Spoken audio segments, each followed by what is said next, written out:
Hello. Today, bit of a change. We're doing a couple of short episodes. Slight change in format. A couple of little stories. A couple of corkers. I've picked one. Mark's picked one. This one, Mark, did you ever read The Beano? Oh, it was Back in like, school? yeah, if it brings back great memories in terms of annuals, Christmas, blah blah blah. Annuals, aye. And Ua Willie. That's what your mum used to Pardon? get us. Ua Willie. Oh, right, sorry, that was one of the books. Yeah,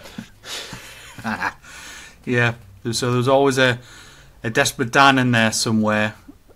Or good one, a like that. or a Dennis and Nasher. Yeah, Or something, one of those, either a separate character annual or occasionally a Star Wars annual. But there was always an annual in there somewhere. yeah, Beano Dandy for me. Dandy, that was the other one. I always forget that one. Dandy. Aye. Aye. But now you remember there was a company went in, I think was it Penguin Books brought in a company to they say modernise and bring up to date Roald Dahl's books. And they took out some of the words like when they're talking about Augustus Gloop and one in Charlie and the Chocolate Factory, they couldn't call anyone big or fat or short or all of that. They had to change all the words around or just change the description entirely. Well, in they were called Inclusive Minds, by the way. So there's the creative director of the Beano up in Scotland, because they're based in Dundee. This year they're going to celebrate their 85th birthday. So 85 years. 85 years. Wow. So, and they used to be in the newspapers and all sorts, didn't they? That's what you were saying before. We used to have a little strip in the back of the newspaper. Yeah, my dad used to get us on a Sunday morning to get the news of the world in the Sunday Post, and I think it was in the Sunday Post. I'm sure there was like a Dennis and Nasher or a Dennis the Yeah. Menace or strip or something on there, wasn't there? Mm. Aye. So he's got the same company in Inclusive Minds, and they've called it a transformation of the Beano, ready for its 85th birthday. And this was in the Sunday Times yesterday. And what they've said is that in one of the comics' longest running comic strips was the Bash Street Kids, and there's a couple of characters in there called Fatty and Spotty, and they're very typed, so their names are apt, if you know what I mean. One's rather larger, the one's rather spotty, and you know these kind of nicknames fly around school, right? Pizza Yeah. Face and Fatty Boom Batty and that kind of thing, right? I've heard them all. I've been subject to some of them as well, right? So instead of calling them Fatty and Spotty, they've changed them to Freddy and Scotty. And one of the reasons they've given for doing it is it's to ensure young people who have freckles, weight problems, or acne are not taunted by their peers. Now then, one, how many of them are still reading that comic? Probably not many. Yeah, And how many kids listen to anyone, including their parents, any other adults, teachers, let alone comics, when it comes to calling anyone names? They just look at you, pick out some facet of your appearance, and that'll stick. That's it.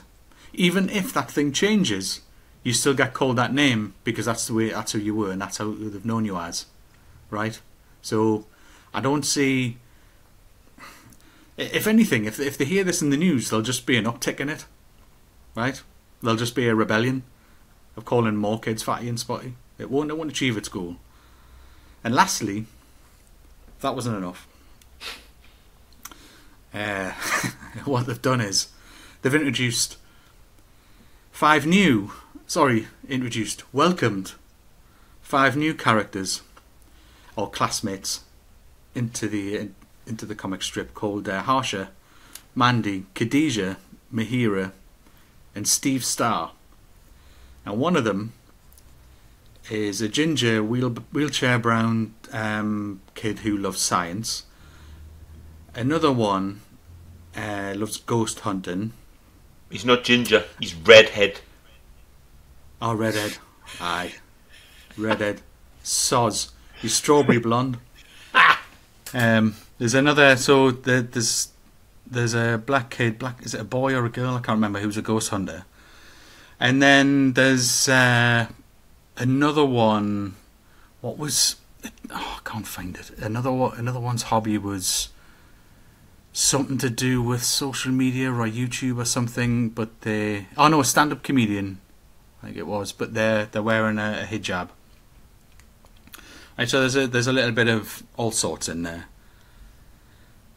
Right, so the creative director Mike Sterling said the Beano was not afraid of being branded woke as a result of the changes, as we've never seen that as a pejorative term. It's about being aware. It's about awareness and being awake to things. Right. The power of a comic.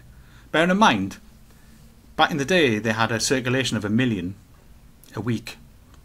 Yeah. When it was a weekly comic, it's now 50,000. No, and that was before this art. That was before this change. So it'd be interesting to see. I mean, we all know what happened to Budweiser and a couple of other firms, right? And the likes of Nike and what that have been boycotted and for modelling women's sports bras on men. Sorry, biological men. That kind of thing. So I didn't know what to make of it, as I often don't. I don't know if I've got an opinion on it or not. I just think, well, I'm not sure it's going to achieve its goal. That's not how kids work, right? You could turn up in a pink shirt one day and you'd be called something to do with pink shirts for like the next 2 years. Could be out. You might have a funny walk. You might have something genuinely wrong with the way that you walk, and they'll still take the mick out of you anyway. So right? Kids are like that. Well, exactly. So the kids state the obvious, don't they? That's the way kids are. I remember, I won't say who, but a member of my family was in a store, and they saw, and the little one, who was 2 or 3 years old, saw a dwarf, and immediately points out and said, "Look at the funny little man." Now, that's quite devastating for the individual, but the kids see things literally, don't they? They just see them as they are. Yeah. And so when you know, and we know when, you know, we get to a certain age that we're in packs. The kids tend to be in packs. You're either in that pack or you're in another pack. Yeah. And if you've got spots, or you're fat, or in my case you had spots, you had big lips and whatever, those kids are going to point out the obvious. If I had a big nose, I'd have been crucified, honestly. Yeah. You don't want to stand out, because it will be pointed out that they are just very literal. Yeah. And they don't really have the social norms. And sometimes, in the case of, you know, when you're 2-3 year old, there's no malice in it either. There can't be at that age. You're just pointing out a fact that you've seen. I mean, I know I've been like that sometimes in shops when I was tiny, and I've pointed out a thing, and my mum's just sort of yanked my hand, going, "Hey, you can't be saying that." I didn't know what I was saying. When you were talking there, I was thinking about Ricky Gervais and one of the opening scenes in Afterlife, where he sees the little kid in the park, and you know, the kid calls him a pedo, you know, and he looks at him. He's a little chubby guy.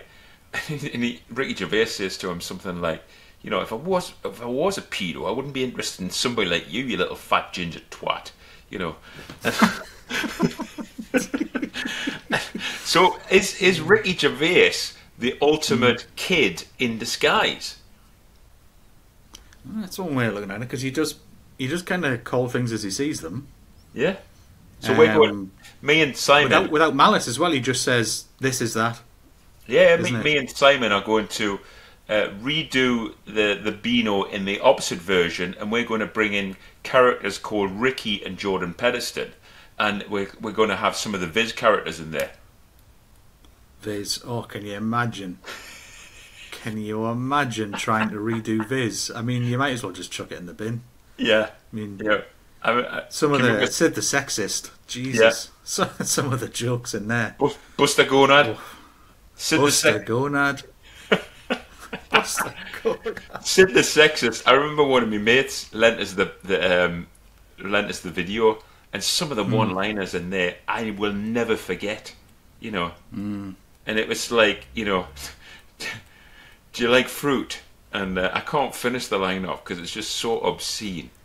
And it was about plums, wasn't it? Peach, yeah, plums and peaches, yeah. And then things like, you know, do you drive? I don't know. In the disco, can you reverse? And you know, that's the one I was trying to think of. Can you back onto this? Yeah, but the thing is, we all thought when you were younger and at school and somebody brought in their dad's copy of Viz, you thought, this is naughty. But you knew it was. You knew it was a little bit risque and a little bit woo, a little bit weird, but you still found it funny and in context. You know, flipping it round to the guys that have come in and what are they trying to do? Well, the Beano and the Dandy have had their day. It's not popular. They're down to 50,000 from 1 million. You're last chance saloon, aren't you? That's probably the honest truth of it. Is he's been tasked with, right? How do you modernise this? How do you bring this to? So what's in the zeitgeist at the minute? Oh, it's all this inclusivity stuff. Well, maybe we can jump on it. So it's essentially a bandwagon, isn't it? Yeah, I mean, you look at somebody like David Williams, who's wrote a few books for kids, hasn't he? And he sort of he knows where to place the books, and they become really popular with kids. So he's sort of, you know, it might be a story about a kid that's been bullied, blah blah blah, but he knows where to target the audience. But can you take a historical comic book like that and rebrand it and redesign it and make it popular? I'm not sure. Well, you've basically chosen to make it something it's not. Yeah.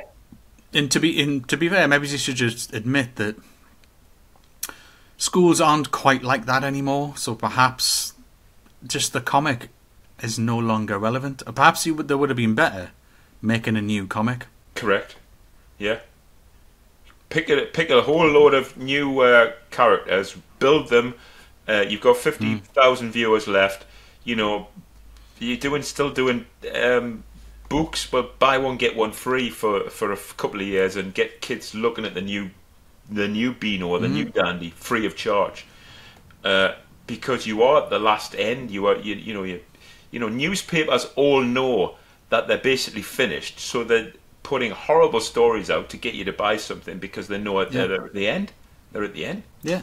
I mean, they could have clubbed together and said, "Well, we've produced this short version that we're giving away as an insert in the Daily Telegraph or what have you. You could just get the free copy of this comic, hand it off to your kids, and go, there you go, and you can have a look, and it's got all of this modern inclusive stuff in it, and see if it works. And it would probably be a better test of whether that kind of stuff truly is popular or not if the comic itself is solely about that kind of thing.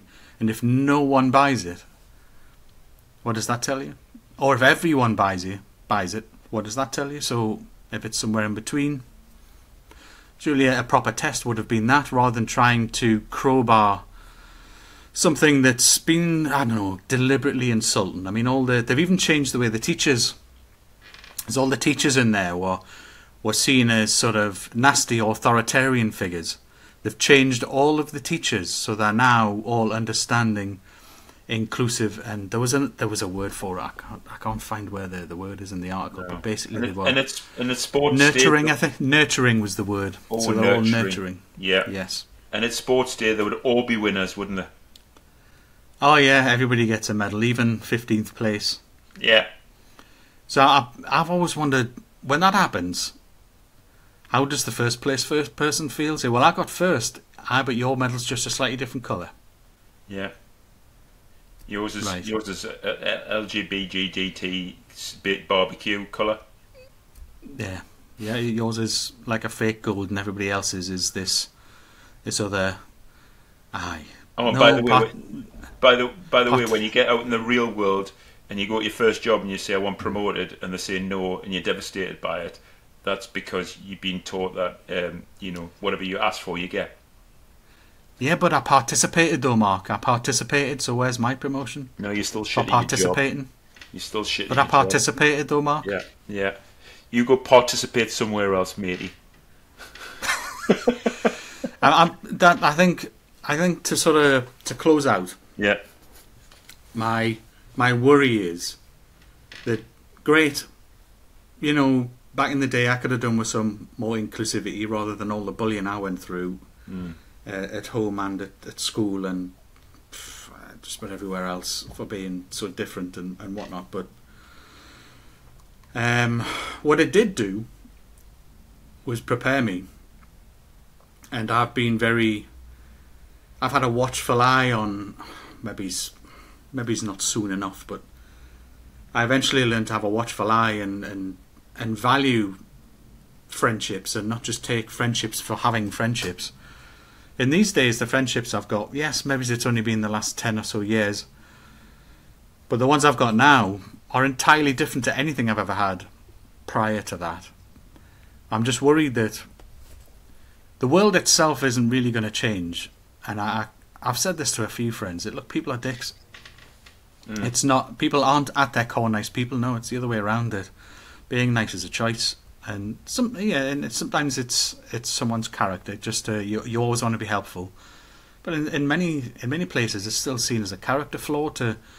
He's too helpful. He's too helpful. Yeah, but if everybody was, then that wouldn't be seen as too helpful. It would just be seen as helpful, right? So I'm just worried that we're setting some of our kids up to fail, or to have the trauma they didn't get in school, they're just going to get later. So all we're doing is putting it off. But then as an adult, there'll be added confusion, like, well, the world doesn't really work like this, does it? So what am I supposed to do about it? I haven't got any of the tools to cope with it. I've got none of the mental tools to compartmentalise it, or I've got none of it. So I don't know what the answer is, Mark. No, I think you did a good way of summarising it up. And one of the other things that you said before we recorded this, we were talking about interview skills and the fact that the schools never prepared us for actually answering a question.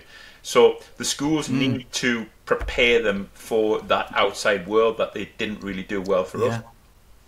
Yeah, I would rather they replaced all of that with how do you balance your books. How many bills? Do you know how many bills your parents pay? This, and this. Do you know why we have to pay them?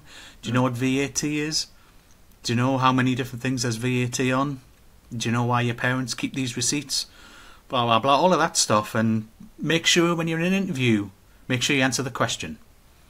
And you're interviewing them as much as they're interviewing you. Just little hints and tips that I didn't find out till much, much later, or by accident, or because of necessity. What have you? If I'd been prepared for all of that stuff, then I don't know, maybe kids would be less demanding over stuff that they want when they realise, oh well, they make this money and this much of it goes out to all of these things, all these bills, and if they didn't pay them, this would happen. I don't know. I do worry about preparation, and I'm not against inclusivity. I'm really not. Like I say, I could have done with some of that back in the day, but bring back Little Britain. That's what I say. Where's the balance? Where's the balance? It'd be all fine to have all the inclusivity stuff if everything else was also fine, but it isn't. So I think you need to clean up everything as a whole on all of the other things that you're not teaching them before putting something like this social stuff ahead of all of that, which across life it's not going to change everywhere, and I just worry that it's preparing them for the wrong view of life and working life in particular. So right, do some subscribes, really helps the channel. Best way to help us, liking, subscribing, sharing where you can, letting people know who we are and what we do.